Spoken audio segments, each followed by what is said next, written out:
Good morning, guys. How are we doing? Welcome to Walking Boxing. It is Monday, September the 30th, 2024. And can you believe that we are 1 month down in the spring and 3 months to go in the year?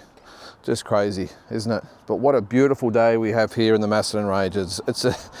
It's crazy. Yesterday, well, actually Saturday for the grand final was probably like today, absolutely beautiful. And yesterday, cold, wet, windy, about 10 degrees. It was just a shocking day. And then we wake up today to, I think, probably the best day of the year. Absolutely beautiful. Temperature's good. The kangaroos are out.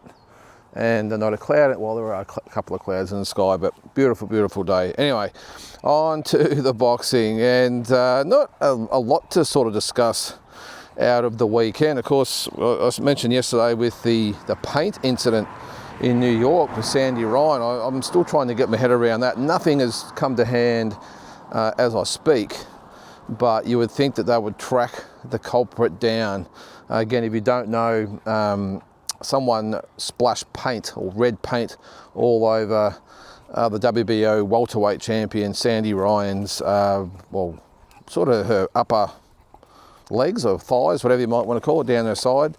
And she was apparently a little bit rattled, cost her fight with Mikhailovich. I don't probably go that far, but still would be a little unsettling. So I'm not sure what's happening there. We've had the Devin Haney situation with Ryan Garcia. Now, the interesting thing with this one is that Ryan Garcia's father, is it Henry Garcia? I think his name is talking about counter-suing Devin Haney. Now, talk about a circus. Talk about so many clowns involved in the circus. This is just getting to ridiculous. So I'm not quite sure what the countersuit could look like and what it actually entails. Maybe it's a reputational damage, or I'm not quite sure. But he did make one good point.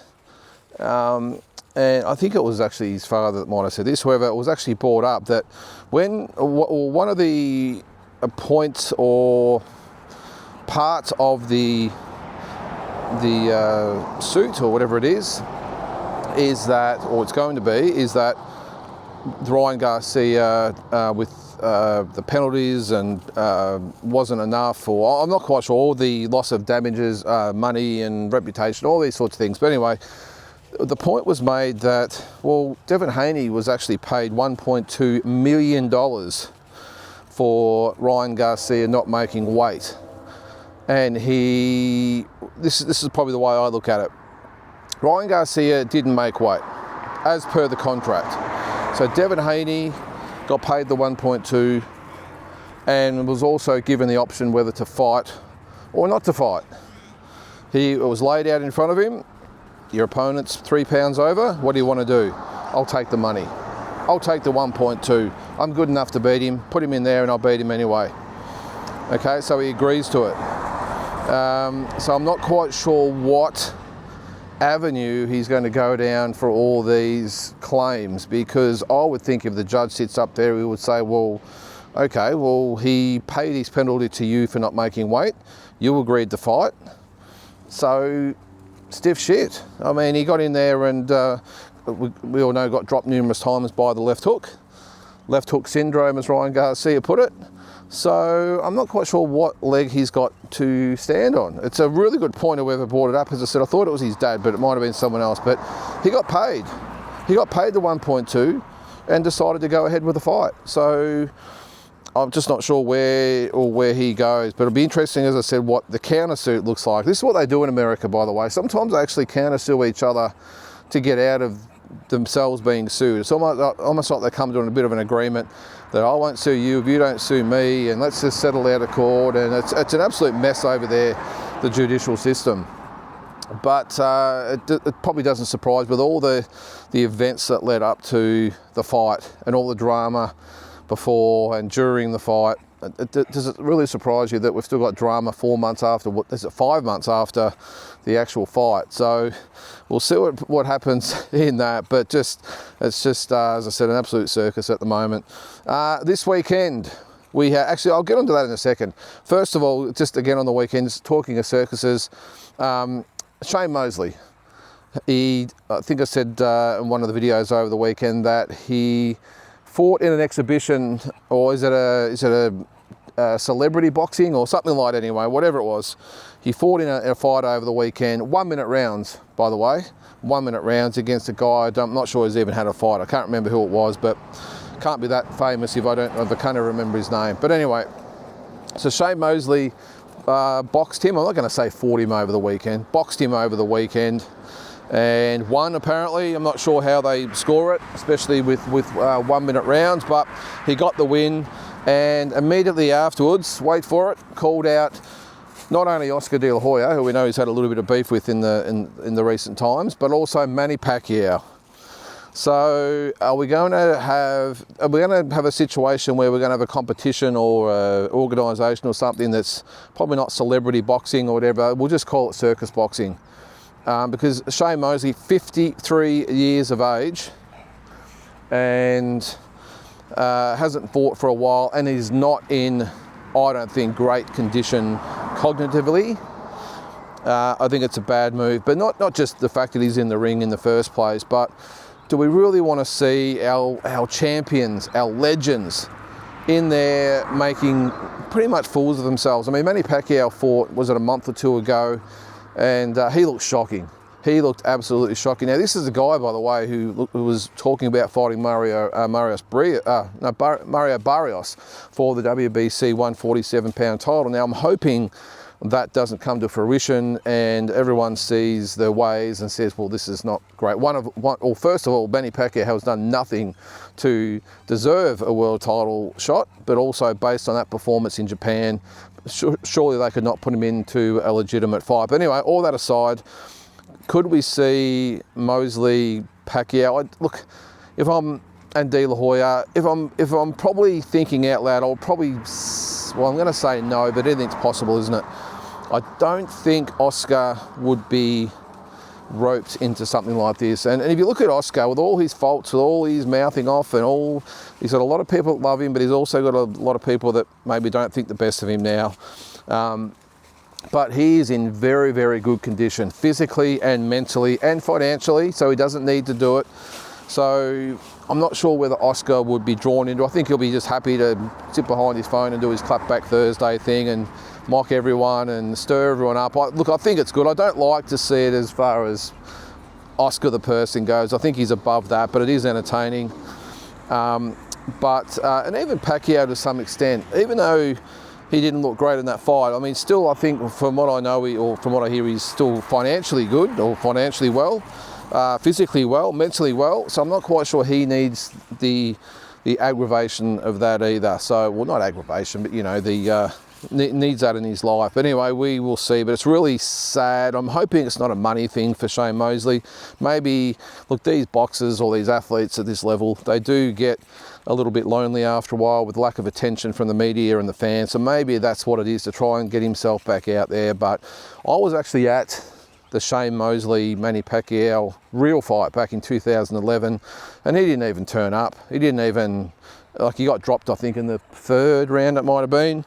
Lost a wide unanimous decision. I don't think he even won a round, to be honest. So I'm not quite sure, even if it was the case, that he would be in a position to earn another shot at Manny. But anyway, lots of different things. Are we going to see the likes of, we did see it, didn't we, with Ricky Hatton come back as well? We're going to see all these guys start to come back, all a little bit of short of money, short of attention, all start to come back and fight each other. I don't know. I hope not. I love to remember our champions as they were, and it's just a little bit sad to see these guys that are, the ones especially that maybe haven't looked after their finances that well, looking to come back, especially ones like Mosley, who, as I said, cognitively is not, I don't think, in great shape. This weekend we have, well, Friday night I think it is, a big fight in Sydney. Andrei Mikhailovich and Janibek Kananouli, whatever, we'll just call him Janibek. I'm interested in this fight. I mean, I'm looking forward to it. I think it'll be entertaining, but I don't know. It's an interesting one. There's actually 2 fights listed on the card: Janibek and Mikhailovich, and Shannon O'Connell and Maya Motu. Now, I did see there was another one, but it's actually been taken off BoxRec. So as it stands, we are 4 days away from the card, and there is literally 2 fights on the card. Now, even if they do get another fight, that's 3 fights on the card. Now, this is a fight that cost them 351,000 American dollars. They've got to put the fight on. Of course, there's lots of costs, even with the undercard. Under fight. There's 1 fight at the moment. It's maybe they've got a big sponsor behind it, but the place where they're having it, the Star at the Star Casino, is not a big room either. They might only get 1,500 people there, 2,000 people there, whatever it might be. It's going to be a very, very low-key event, and I'm not sure whether Janibek's going to be prepared for the event he's coming to. One thing I'll say, though, with No Limit, they've done a really good little sneaky thing here. Well, not sneaky thing, it's probably tactics, I suppose, for the guy Mikhailovich, but they've won the purse bid about 3 weeks ago. They've scheduled the fight 4 weeks from when they've won the purse bid, as per the rules. So they've given Janibek as least time as possible to make weight and to prepare.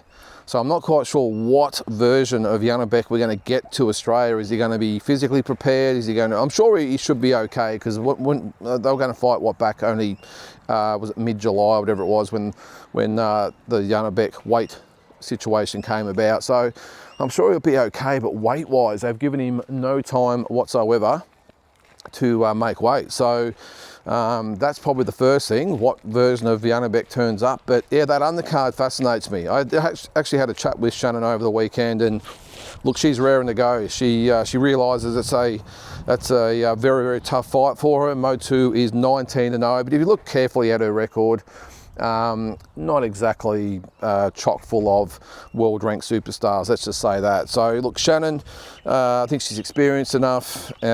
She's always in the gym. This fight has been pretty much 10 days notice that both girls have had. I think Motu was supposed to fight Ellie Scottney for the world title overseas. That fell through, and Shannon was actually supposed to fight in Germany.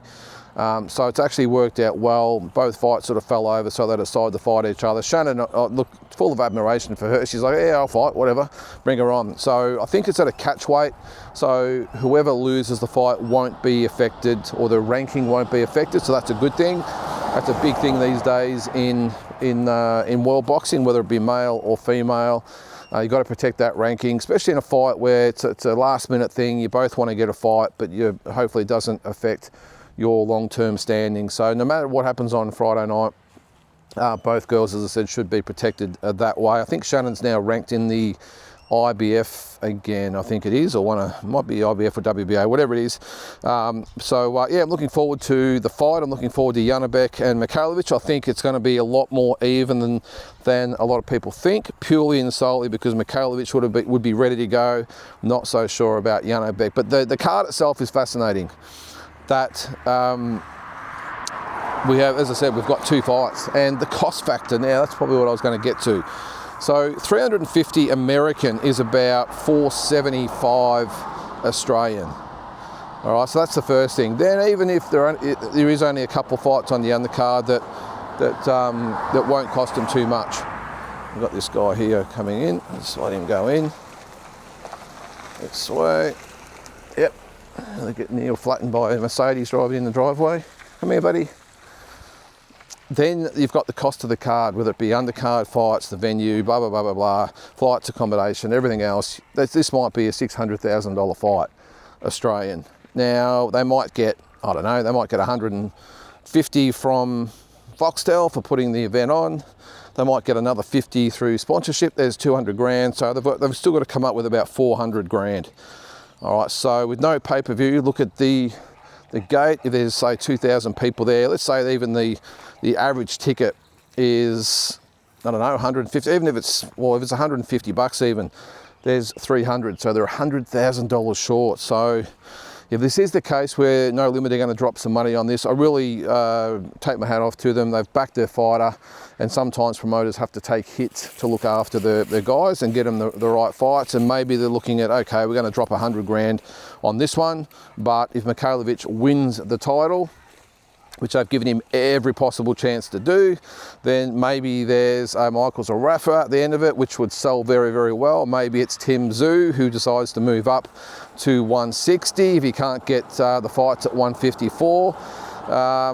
That's it's a massive thing for them as well. So they're looking at the big picture. I for one don't think that Tim will move up anytime soon. Maybe if he loses to Murtazalia, that's probably the only thing I can probably think of, because at 154, if he wins that belt, of course he's got Crawford, Fundora, Spence, Ortiz, maybe Charlo. He's got all these guys, Boacek, all these guys that he can possibly fight. Madrimov is another one. So he's got plenty of fights at 154. So the only way I see that happening, as I said, if he lost. But it just, again, I'll say that No Limit, no matter what happens, I think they've done a real good thing for Mikhailovich, and now the rest is up to him. There was one other thing I wanted to talk about, and I can't remember what it was.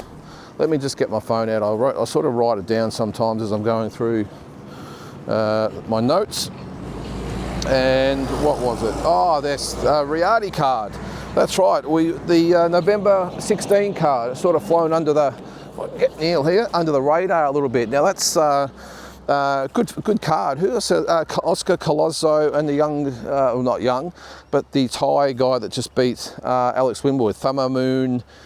You know, I'm getting at. They're going to fight on the Riyadh card on November 16 with Billum Smith and Zerdo Ramirez. And I think William Zepeda is fighting Tevin Farmer on the undercard of that. So that's not a bad card. That's a good fight between Thumma Moon and, I hope I got that name right, sorry if I haven't, Thumma Moon. It does go by the name Knockout something as well. We'll call him Knockout against Colazo. That's a good fight, especially on the undercard of Billum Smith and Ramirez as well, and William Zepeda, Tevin Farmer. So as I said, that one's sort of flown under the radar a little bit, and we've got a couple of more good or big cards before the end of the year with Riyadh season. So guys, that is it for today's episode. As I said, not a hell of a lot to sort of go over, which is unusual after the weekend. Normally lately there's been heaps, but crossed a few points off the list anyway. So guys, that is it. As I said, hope you have a great day, and we'll catch you tomorrow.